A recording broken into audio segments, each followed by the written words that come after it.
šviesios atminties gydytojas, gerontologas Medardas Čobotas, žinodamas, kad senatvė ne liga, sugalvojo, kad reikia senjorus apjungti ir įkurti 3 amžiaus universitetą.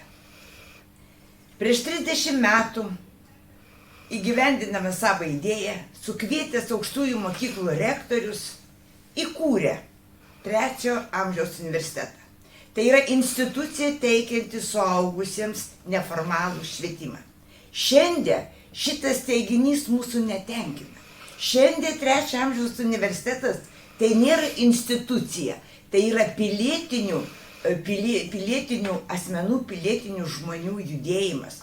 Tai yra įsiplėtęs judėjimas, tai yra kuriantis socialinį kapitalą, tas socialinis kapitalas, kuris diktuoja demokratiškumą visuomenės bendruomeniškumą. Ir šiandien sunku įsivaizduoti, kas būtų mūsų pagyvenusiems žmonėms, jeigu nebūtų šito erdvės.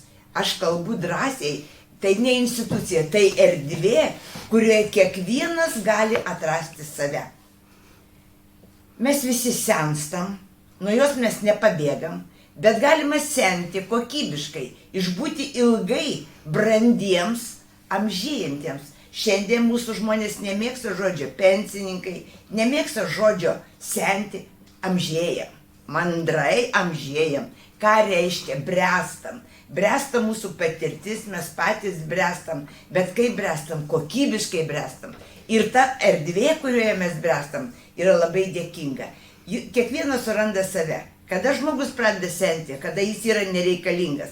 3 amžiaus universitetuose visi mes esam reikalingi. Kiekvienas su savo patirtim, kiekvienas su savo poreikiais. Ir šiandien mes esam taip išaugę, vien Medardo Čoboto mūsų universitete baigė mokslo metus 2500. Respublikoje mes šiandien turime apsijungę 55 universitetus. Arti 16 tūkstančių senjorų. Įsivaizduojat, kokia mes jėga. Kiek tai yra patirties, kiek tai yra noro, kad mūsų valstybė būtų gyvybinga, kūrybinga, drausminga. Mes pasižymim dar kuo, 3 amžiaus universitetai. Mes pasižymim atsakomybės jausmų. Mums labai svarbu atsakomybė.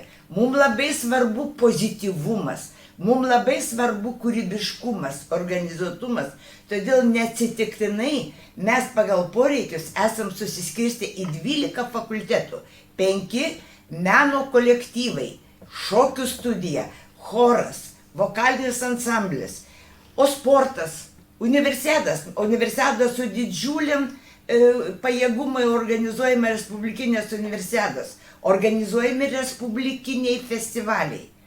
Tai mes nešam kultūrą.